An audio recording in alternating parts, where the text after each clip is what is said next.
Buenas tardes nuevamente, pasan ya de las 6 de la tarde, 1 o 2 minutos, seguimos aquí en directo desde Huelva Televisión, desde Gran Vía, y ahora toca hablar de los derechos que tenemos todos contra los bancos, o mejor dicho, ante los productos bancarios y ante las entidades financieras. Y para hablarnos de ello está Antonio Olaya, que es abogado delegado provincial de Ausbank Huelva. Antonio, muy buenas tardes. Buenas tardes nuevamente, gracias por invitarnos. Gracias a ti por venir. Ausbank, que continúa trabajando y luchando por los derechos de los consumidores frente a instituciones financieras. Ya son 25 años, afortunadamente, y hace 6 años que estamos en Huelva, en la calle Rascón, en la calle Rascón 34 Bajo, y aquí estamos dispuestos a ayudar a toda la provincia de Huelva en la lucha, en la cruzada contra la banca.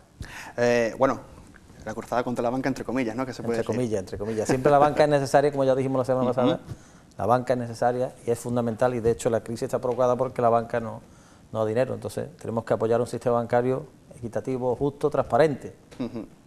Normalmente, ¿quiénes son los que acuden a Ausbank Huelva? ¿O cómo se hace socio uno? ¿Cómo se afilia? Pues mira, nosotros tenemos lo que es el Ausbank Empresa y Ausbank Consumo. Ausbank Empresa es para empresas y autónomos, y Ausbank Consumo es para las personas físicas, consumidores en general. Particulares. Entonces, inscribirse en Ausbank son 70 euros, que incluye la cuota del primer mes, y luego si eres particular, consumidor, son 15 euros al mes, y si eres empresa son 35 euros al mes. ¿Y a qué te da derecho? Pues a todo tipo de consultas financieras, jurídico-financieras, tanto presencial como telefónica, y después te enviamos gratis, lógicamente va incluido en la cuota, nuestro periódico y nuestra revista, que llevan más de 20 años en el mercado y son cabeceras fundamentales en temas financieros y de consumidores. Antonio, ¿y si uno de estos socios de Ausbank decide en un momento, oye, que quiero ir a juicio con el banco? Pues muy bien, nosotros apostamos con el cliente, apostamos con el asociado. ¿En qué sentido?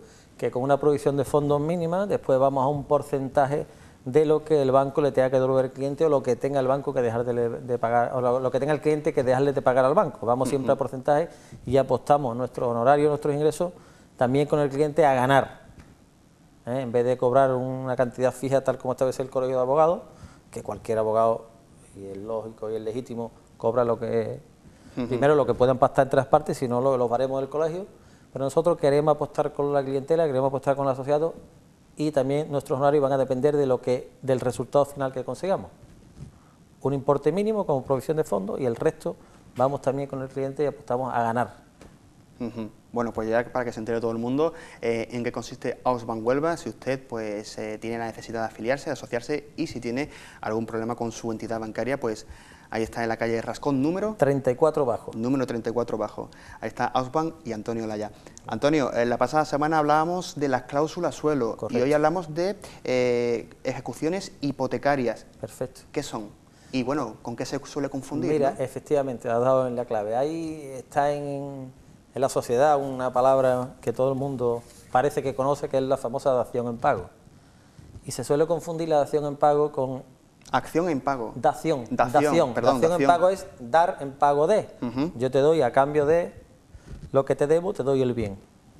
Te debo X dinero, pues como no tengo dinero, te doy el bien. Y te quedas con el bien y hemos saldado la deuda. Eso es una cosa, y otra cosa es la continuación de la ejecución una vez que te han subastado la vivienda. O sea, tú no pagas la hipoteca, se inicia un procedimiento de ejecución por el banco, se señala fecha de la subasta y se subasta. Y si la casa valía 100 y te dieron 80 y se subasta y se la quedan por 60, pues hay una diferencia de 20. Estoy tratando de resumir y de ser muy conciso y muy claro para que nos entienda. Ese resto del 20, el banco continúa la ejecución.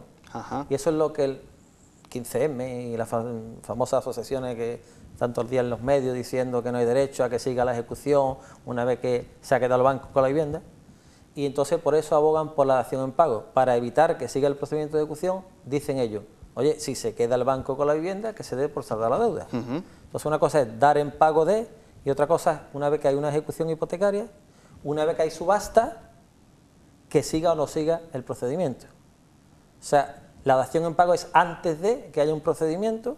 No hay procedimiento, llegamos a un acuerdo, yo te doy lo que te debo con un inmueble, con un bien, ¿vale? Yo te debo X dinero y te doy el bien. También habrá que tasar ese inmueble, ¿no? Nosotros abogamos porque si se hizo una tasación en su día desde Ausbank para darte el dinero, Esa es la tasación que debe servir. De No acuerdo. cabe... tienen que asumir riesgo ambas partes, o el banco no asume riesgo. Si en su día me diste X dinero en base a un valor, pues Tiene es que el valor valer que lo tiene que mismo. valer. ¿Qué pasa? Que si ya se queda el banco con la vivienda, hombre, tampoco sería justo encima que nos pagara hasta lo que en su día se tasó. Si se lo quedan, porque tú debes 80 de una cosa que valía 100, tampoco te va a dar el banco los 100, Ajá. no te va a dar 20. Entonces, lo que se aboga desde en las asociaciones, 15M y demás, es que haya una dación en pago y que se pueda saldar la deuda con la entrega del inmueble. Eso es una cosa. Y otra cosa es que una vez que haya habido subasta en un procedimiento de ejecución, no siga el procedimiento por lo que quede, por el resto. Son dos conceptos distintos. Uno es antes del procedimiento y otro es una vez que ha habido subasta. Es decir, te quedas sin vivienda y Te tienes que quedas bien, seguir encima pagando te están reclamando la diferencia. diferencia. Vale, entonces eso es lo que te dice las asociaciones 15M, de que no puede seguir el procedimiento de ejecución. Y hay un par de sentencias, Estrella de Navarra, que en dos casos concretos, pues dijo que no podía seguir el procedimiento de ejecución, que ya se daba por saldada la deuda con la entrega del inmueble. Y en base a un artículo del Código Civil y demás, que no viene a cuento aquí ponerme a ser muy técnico ni explicarlo. Antonio, yo Entonces creo... nosotros desde Osban tenemos unas propuestas concretas. ¿Cuál es nuestra propuesta? Primero, nosotros consideramos... Bueno, primero vamos a hablar del Real Decreto Ley 8/2011 de 1 de julio, que es de medida de apoyo a los deudores hipotecarios. Hay un Real Decreto Ley que es poco conocido, lo conocemos los más técnicos, los expertos en la materia, por el que el artículo 1 y el artículo 2 son fundamentales. El artículo 1, ¿qué dice? Dice que sube el límite de inembargabilidad de los salarios mínimos. Si una vez que ha habido subasta y el banco se adjudica el bien, por el resto de que deba de hipoteca, por el resto de esa cantidad, hay unos salarios que son inembargables. Bien, ¿qué ha hecho? Incrementar los salarios mínimos inembargables este Real Decreto. Y dice que la cantidad inembargable establecida en el artículo 607 de la Ley de Enjuiciamiento Civil se incrementará en un 50%.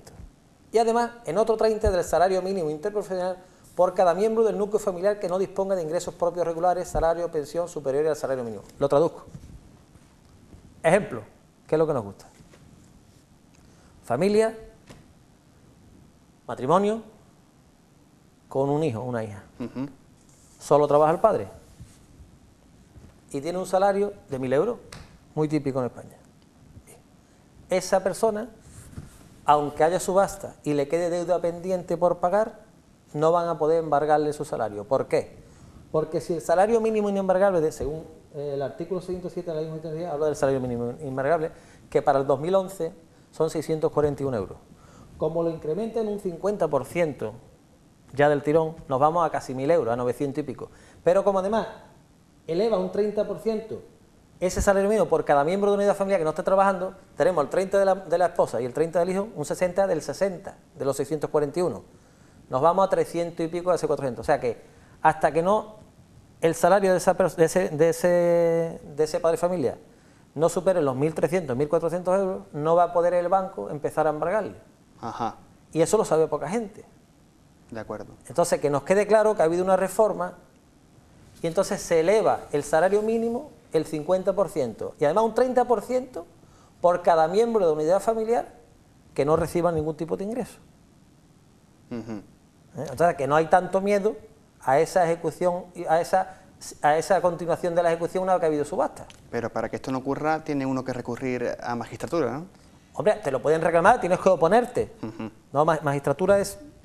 Tienes que coger y lo primero irte a un profesional en la materia, que sepa de qué va, a un abogado. Entonces tú te tienes que oponer, el banco va a seguir, incluso el banco le puede seguir el procedimiento y si no se opone nadie y de oficio el juez no lo activa, pues va a seguir el procedimiento porque se cuelan mucho, el banco pone la demanda y sigue el procedimiento y si nadie se opone, sigue para adelante. Y entonces tiene que personarse y oponerse. Si viene usted, a mí no me puede embargar, ¿por qué? Porque yo, nada más que estoy solo en mi unidad familiar, mi mujer no trabaja, mi hijo tampoco, y no me puede embargar más de este salario. Y hay que oponerse y presentarse. ¿De acuerdo? Y después, además, hay otra cosa importante en este Real Decreto, y es que eleva al 60% el importe mínimo por el que el banco se puede, de respecto a la tasación, a efecto de subasta por la que el banco se puede quedar con el inmueble. ¿Qué significa? Que anteriormente Anteriormente, cuando el banco procedía a la ejecución hipotecaria, tenía unos valores mínimos que quedarse. ¿Vale?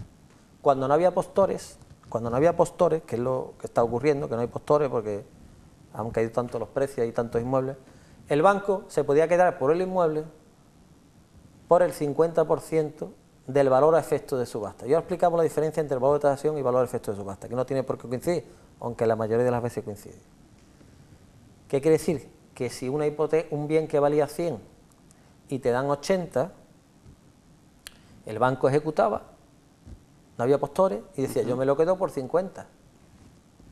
Y el resto, hasta el 80, o el 75, si había pagado, es lo que te seguía reclamando por la ejecución. ¿Qué hace este Real Decreto? Que eleva, si valía 100 y te dio 80, mínimo te lo tiene que dar en 60, no en 50. O sea, que este Real Decreto, que es de 1 de julio de 2011, ha elevado ese 60%. ¿Qué hace? Que ya muchas veces el banco en algunas hipotecas no quiera ejecutar, porque si es una hipoteca que lleva varios años y ha pagado o amortizado el cliente bastante, pues a lo mejor ese 60 coincide con lo que debe. Y entonces el banco no quiere más inmuebles. Y se están parando algunos procedimientos por eso. Entonces, fundamental, Real Decreto Ley 8/2011 de 1 de julio, donde ha elevado el salario mínimo inembargable a un 50% del tirón, y después un 30% por cada miembro de una unidad familiar que no percibe ingresos. Lo que se traduce es que un padre de familia que tenga la esposa y un hijo, pues no le van a poder embargar el sueldo hasta que no supere los 1.300 euros aproximadamente. Y después que del 50% ha pasado al 60%, pero en todos los casos. O sea, mínimo ahora, con el nuevo Real Decreto, el 60% del valor mínimo de la tasación a efectos de subasta que se había estipulado en la escritura pública. Entonces se ha elevado. ¿Para qué? Para que tampoco sea tan perjudicial para los consumidores. Lo que pasa es que a los bancos no les interesa ahora mismo esa dación de pago, ¿no? Pues depende, yo te digo, porque esto hay un es como stock todo. inamovible de viviendas, ¿no? ¿Qué hacemos con esta vivienda? Un piso en la calle Concesión, que tenga una hipoteca del 60% de valor de tasación, el banco te lo va a coger de dación en pago. Un piso, con todo mi respeto, en el Torreón, que es un barrio muy noble, pero que está a las afueras de Huelva, más que nada por la distancia, que tenga una hipoteca del 80%, el banco no lo va a querer en dación en pago. Esto es un negocio. Y el banco, lo que es bueno, sí lo va a querer en dación en pago. Lo que es malo, pues no lo va a querer, como todo. Pero a día de hoy, ¿esa dación en pago ha bajado? ¿Ha bajado el número de daciones en pago a hablar? Pues hay de todo, hay de todo. Lo que sí, yo he negociado con distintos directores territoriales y directores generales de entidades financieras y depende. Depende del caso, depende de la entidad, hay de todo. Hay veces que depende del inmueble, depende del cliente, si tiene más o menos riesgo la entidad. O sea, que no se puede establecer un estándar, sino que depende de cada caso concreto. Y hay que ir y negociarlo. Y hay veces que se acepta y veces que no. No hay un estándar que diga, es que depende. Fundamentalmente del inmueble, del grado, del porcentaje de hipoteca que tenga, del tipo de clientes que sea, si tienen más riesgo o no con la entidad. Desde Ausban, ¿qué proponemos? Elevar ese 60% a través del Real Decreto, elevarlo al 70%. Que mínimo se tenga que dar con el 70%.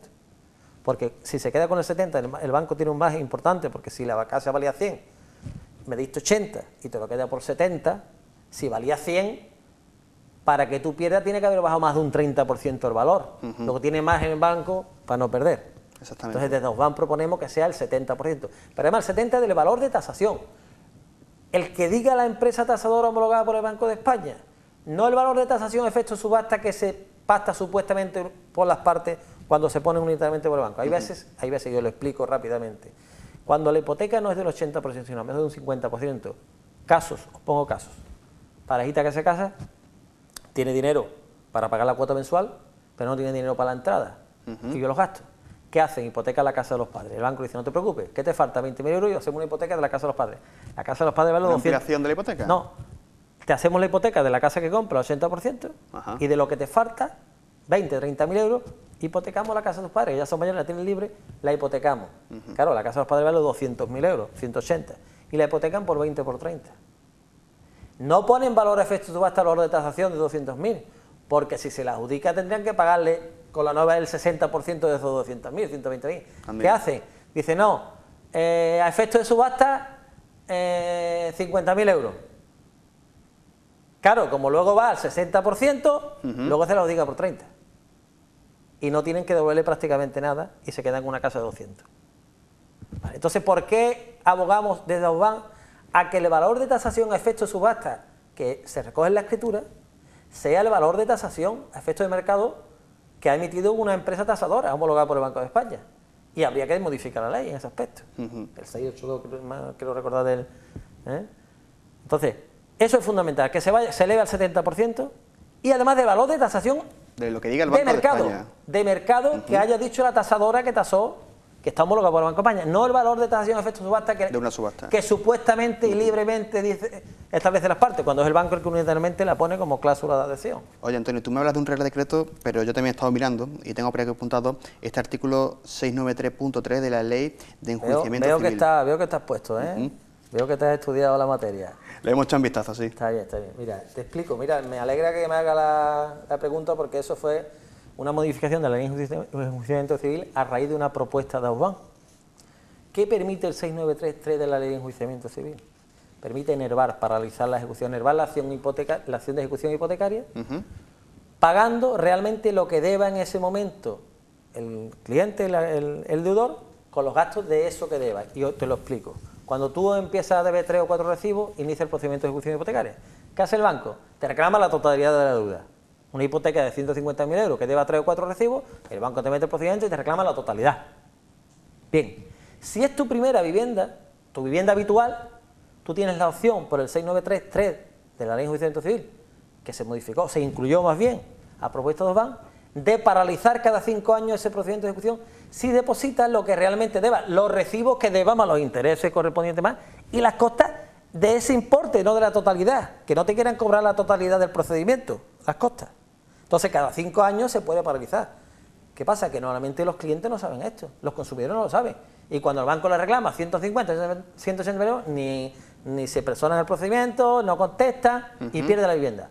Cuando simplemente depositando lo que realmente deba, se puede paralizar. Y eso muchos consumidores, muchos clientes no lo saben. Y además está obligado el banco a hacerlo, a paralizarlo. Y se podían haber paralizado muchas ejecuciones. ¿Qué pasa? Que aunque en la resolución que llega del juez te dice que en base al 693, como no se lee ni se entiende, ni se busca un profesional, un abogado, claro, pues, no se tiene en cuenta. Y se podían paralizar muchas ejecuciones porque normalmente el padre, la madre, el tío, un amigo te puede dejar un dinero. Hablo sobre todo de los casos en que son excepcionales, de cuando te has quedado sin trabajo de manera coyuntural, ¿no? Hay casos concretos que hay falta de liquidez en la familia coyunturalmente por la situación y que en 1 o 2 años se arregla. En que esos casos hay que pedirle ayuda a los familiares, a los amigos y se puede depositar el dinero. Pero además hay una cosa fundamental que abogamos de Ausban, que el Banco Santander lo ha hecho, ya lo dije la semana pasada, las moratorias. Vamos a ver. Si están concediendo moratorias a las deudas de los bancos, a los bancos le están renovando deudas, el FRO le inyecta dinero. ¿Por qué? Porque aunque los bancos ganan dinero, tienen también sus deudas que vencen. Bien, tienen que renovarlas, como le pasa a los particulares y a las empresas. Los bancos, a las empresas y los particulares no se las renuevan, no le dan moratoria, sin embargo a ellos sí, se lo da el Estado. Eso no hay derecho. Entonces, ¿por qué abogamos desde Ausban? A que haya una moratoria a los particulares, de 12 o de 24 meses en función de las características del estado coyuntural de ese cliente. Ha tenido un accidente y está incapacitado, o porque se ha quedado sin trabajo, por cualquier circunstancia, una baja médica, cualquier tipo, que se estipule que en determinadas condiciones el banco esté obligado a darle una moratoria de 12 meses o 24 meses sin tener que pagar intereses ni capital. ¿Para qué? Para que cuando esa persona pueda volver a trabajar, pues pueda seguir pagando su hipoteca y se le acumule esos intereses al final. Entonces, abogamos por esa moratoria, como están haciendo los bancos para que no quiebren. Los bancos ganan dinero, mucho dinero, ya lo vimos la semana pasada, cada vez ganan más. El problema de los bancos es los costes que tienen y los gastos y lo que se llevan los directivos, que lo estamos viendo todos los días. No voy a hablar de casos concretos, pero lo estamos viendo, las pensiones millonarias, de los salarios. Lo vemos todos los días. Claro, ¿qué ocurre? Que vamos a darle esa moratoria a los particulares, a los clientes, que también tienen derecho, que son los que sostienen al final a la banca, porque son los que le pagan los intereses al banco. O sea, de modo que le damos la moratoria a los bancos, porque les renovamos la deuda, porque el FRO le inyecta dinero, y a las familias no. Eso es lo que no es justo. Antonio, aquí lo dejamos. La semana que viene hablamos más de bancos. Estupendo, pues muchas gracias por haberme invitado, cuando queráis. Muy bien, Antonio Laya de Ausbank, gracias por haber venido. Nos vamos a publicidad y enseguida volvemos para seguir hablando de consumo. No se vayan.